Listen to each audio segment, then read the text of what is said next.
नमस्कार साथियों, मैं अमित कुमार। स्वागत है आप सभी का आपके अपने चैनल दृश्यम आईएएस पर। साथियों, जो हमारी एंसेंट हिस्ट्री की सीरीज चल रही है उसमें हमने पिछले सेशन में गुप्त काल तक को बहुत अच्छे से कवर करा दिया था। उससे संबंधित जितने भी डायमेंशन हैं जहाँ से प्रश्न बन सकते हैं सबको बहुत अच्छे से कवर कर लिया था। अब उसके बाद हम लोग पोस्ट गुप्ताज पीरियड में प्रवेश करते हैं, यानी कि गुप्तोत्तर काल। गुप्तोत्तर काल जो था वो एक तरह से विकेंद्रीकृत काल दिखाई देता है। बहुत सारे सामंतों ने अपनी नई स्वतंत्र सत्ता स्थापित कर ली थी। जैसा कि मैंने बताया था पिछले सेशन में, कुमारगुप्त के बाद के जो परवर्ती गुप्त के शासक आते हैं, पुरगुप्त के से लेकर विष्णुगुप्त तक, इस दौरान इनकी स्थिति बहुत कमजोर हो जाती है और इसका फायदा उठाकर जो इनके बहुत सारे सामंत थे उन्होंने अपनी स्वतंत्र सत्ताएं स्थापित की। यही नहीं, जो हूण आक्रमणकारी थे उन्होंने भी पंजाब में अपनी एक सत्ता स्थापित कर ली थी। तो जरा सा मैप में देखते हैं कि गुप्तोत्तर काल की क्या स्थिति थी। ये देखिए, ये दिख रहा है ऊपर, ये पुष्यभूति वंश, ये थानेश्वर का क्षेत्र है जहां पे पुष्यभूति शासक ने पुष्यभूति वंश की स्थापना की थी।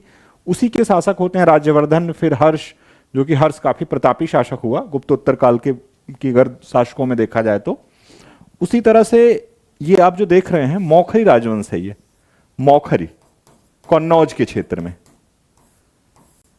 ठीक है, ये दिखाई देता है। और जो ये मगध का क्षेत्र था जहां पे गुप्तों का एक और एरिया था, यहां पे लेटर गुप्ताज, इन्हें हम जो है उत्तर गुप्त शासक बोलते हैं, इनकी सत्ता दिखाई देती है। मालवा के क्षेत्र तक इनका प्रसार था। ये शासक जो थे उत्तर गुप्त शासक, ये गुप्त राजवंश जो था चक्रवर्ती राजवंश, उससे पूरी तरह अलग थे। उनसे इनका कोई कनेक्शन नहीं था, ये एक अलग राजवंश था। चूंकि ये उसी क्षेत्र में अपनी सत्ता स्थापित करते हैं तो इसलिए शायद इन्हें जो है उत्तर गुप्त बोला गया, लेटर गुप्त बोला गया। आप इधर आइए, ये गुजरात का बल्लभी का क्षेत्र है, यहाँ पे मैत्रकों का शासन था, मैत्रक वंश अपना शासन स्थापित करते हैं। ये जो पंजाब का एरिया था यहाँ पे हूणों ने अपनी सत्ता स्थापित कर ली थी।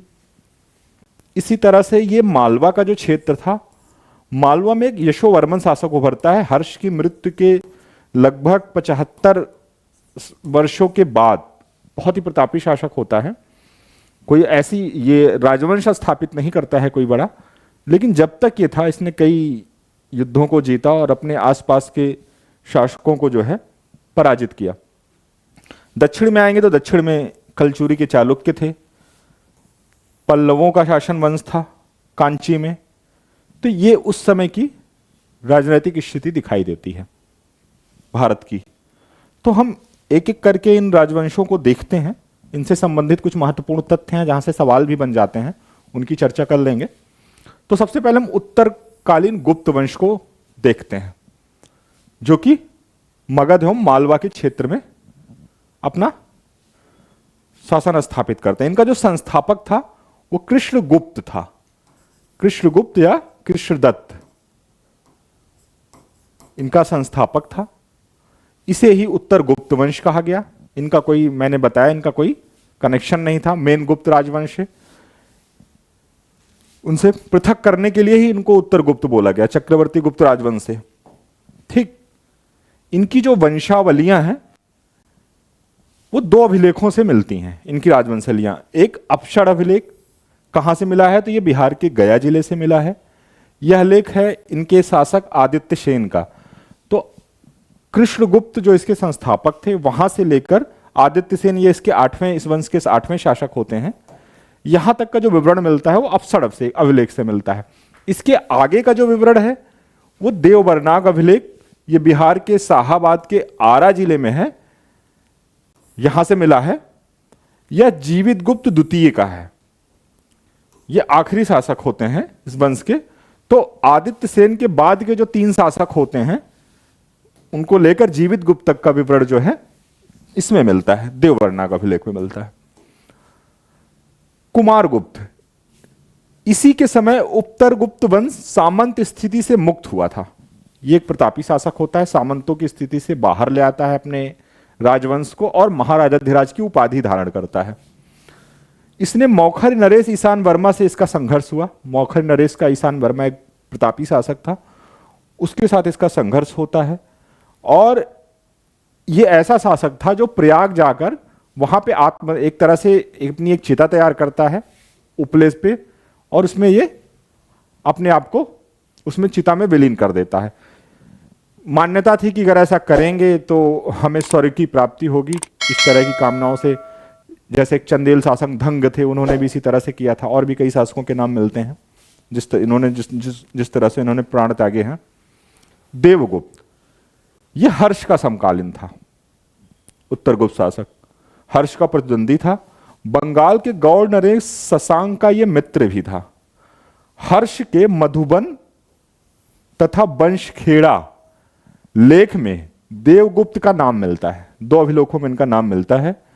देव कहा जाता है कि देवगुप्त के भय के कारण इसके 2 छोटे भाई माधवगुप्त एवं कुमारगुप्त हर्ष के थानेश्वर राजसभा में चले गए थे।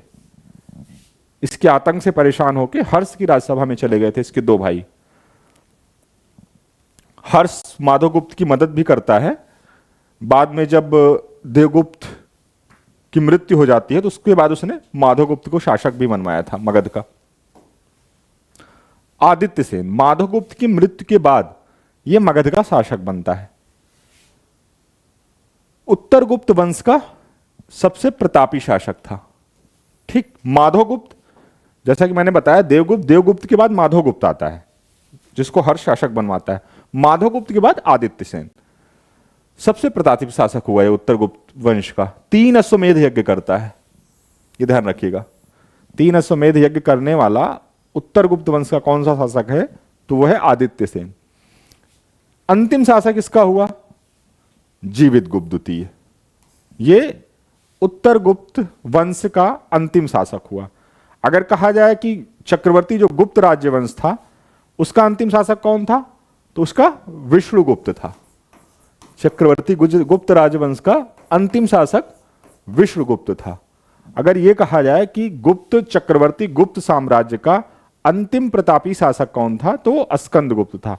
स्कंदगुप्त के बाद परिवर्ती गुप्तों का काल शुरू हो जाता है जिसमें कमजोर माना जाता है कि गुप्त शासक थे। उसमें अंतिम शासक होता है विष्णुगुप्त। लेकिन उत्तरगुप्त वंश जो कि पूरी तरह से अलग है गुप्त राजवंश से, उसका जो अंतिम शासक है वो जीवितगुप्त द्वितीय है। ठीक, ये ध्यान रखिएगा।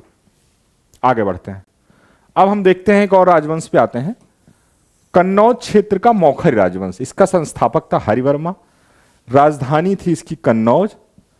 इसकी जानकारी का प्रमुख जो स्रोत है वो हरहा लेख है और असीर्णगर मुद्रा लेख है। 2 लेखों से इनकी जानकारी मिलती है मौखरी राजवंश की, हरिवर्मा की। हरहा लेख में मौखरी शासकों की उत्पत्ति वैवस्वत मनु के वंशज माने गए हैं। ये मनु से मानी गई है कि इनका मूल वंशज जो है वैवस्वत मनु है। और महाकाव्य के सुप्रसिद्ध राजा अश्वपति, दो लोगों से इनकी वंशावली स्थापित की जाती है, एक वैवस्वत मनु से और दूसरा महाकाव्य के सुप्रसिद्ध राजा अश्वपति से। ठीक, मौखरी जो थे शिव के उपासक थे। इनके अभिलेख जौनपुर और हरहा, ये बाराबंकी में स्थित है, यहां से मिलते हैं। मौखरियों के अभिलेख जौनपुर और हरहा से मिलते हैं। ठीक, इनकी मुद्राएं भिटौरा, अयोध्या एवं अहिच्छत्र से भी मिलती हैं। हरहा अभिलेख में इस वंश के प्रथम 4 राजाओं का नाम दिया गया है, जिसमें हरिवर्मा, आदित्य वर्मा, ईश्वर वर्मा, ईशान वर्मा, इनका उल्लेख मिलता है, इनके कृत्यों का उल्लेख मिलता है। ईशान वर्मा जो था ये इनको सामंत स्थिति से बाहर करके एक सार्वभौम स्वतंत्र शासक की स्थिति में ले आया। ठीक, महाराजा धीराज की उपाधि धारण करने वाला। आप देखेंगे कि प्राचीन काल में जो भी शासक अपने आप को, जब वो स्वतंत्र शासक की हैसियत से अपनी सत्ता स्थापित करता था, तो महाराजा धीराज की उपाधि धारण करता था। और जो सामंत शासक होते थे वो महाराज की उपाधि धारण करते थे। तो जैसे ही महाराज से वो महाराजा धीराज की स्थिति में आते थे, ये उनका प्रतीक होता था स्वतंत्र शासक के रूप में, कि यानी कि राजाओं का राजा। महाराजा धीराज हो जाता था, छोटे छोटे सामंतों सामंती राजाओं का राजा, तो इनका प्रतीक होता था स्वतंत्र सत्ता का। मुद्राएं भी सबसे पहले इसी ने चलाई मौखर राजवंश में, ठीक, ईशान वर्मा ने। ईशान वर्मा के बाद सर वर्मा, अवंती वर्मा एवं ग्रह वर्मा क्रमशः ये शासक बनते हैं। ग्रह वर्मा का थानेश्वर नरेश प्रभाकर वर्धन की पुत्री राज्यश्री से विवाह हुआ, ठीक, राज्यश्री से इनका विवाह होता है। हर्षचरित से ज्ञात होता है कि इसी समय उत्तर वंशीय गुप्त शासक देवगुप्त ने कन्नौज पर आक्रमण कर ग्रह वर्मा को मार डाला, ठीक। जिस हम अभी इसके पहले वाले शासकों के बारे में जब हम पढ़ रहे थे, उत्तर गुप्तकालीन शासकों के बारे में, तो उसमें एक शासक था देवगुप्त आया था। देवगुप्त ने क्या किया, आक्रमण कर दिया कन्नौज पर, जो कि मौखरियों की राजधानी थी। ग्रह वर्मा को पराजित करके वो मार देता है, ठीक। अब राजश्री विधवा हो जाती है, 14 या 15 वर्ष उसकी उम्र थी, इनको कैद में डाल देता है। मालूम होगा जब हम लोग पढ़ेंगे हर्ष जो थानेश्वर का वर्धन राजवंश, तो उसमें एक कहानी मिलती है कि वो उसकी कैद से मुक्त होकर किसी तरह से वो जंगलों में भाग कर गई सती होने के लिए। जब ये बात हर्ष को पता चलती है तो वो जाते हैं और उनको अपनी बहन को बचा कर लाते हैं सती होने से। ये सारी कहानियां मिलती हैं। ग्रह वर्मा की मृत्यु के साथ ही कन्नौज का मौखरी राज्यवंश समाप्त हो जाता है और कन्नौज जो था, कन्नौज को जो है हर्ष अपनी राजधानी बना लेता है। चूंकि कन्नौज हर्ष की ये बहन थी, इनकी जो ग्रह वर्मा की पत्नी थी राजश्री, तो इनके शासन को संभालने के लिए कन्नौज आ जाता है, शिफ्ट हो जाता है, अपनी राजधानी शिफ्ट कर लेता है और दोनों ही संयुक्त रूप से सिंहासन पर जाते थे, बैठते थे, जो ये राजश्री थी और हर्ष दोनों ही। तो एक तरह से इनके जो मौखरी वंश है इसका विलय हो जाता है। हर्ष के राजवंश, हर्ष के शासन में राजश्री को प्रशासनिक कार्यों में मदद देने के लिए हर्ष ने अपनी राजधानी कन्नौज स्थानांतरित कर दी थी। तो एक तरह से फिर वो वहां पे हर्ष का ही शासन स्थापित हो जाता है, ठीक। और भी जो राजवंश हैं एक एक करके हम देखेंगे। जैसे हूड़ पंजाब में उनका शासन क्या था, फिर हर्ष को विस्तृत रूप में पढ़ेंगे। हर्ष से काफी सवाल बनता है, उसकी उनकी प्रशासनिक व्यवस्था वगैरह को भी देखेंगे। ये सब हम अगले सेशन में देखेंगे। धन्यवाद।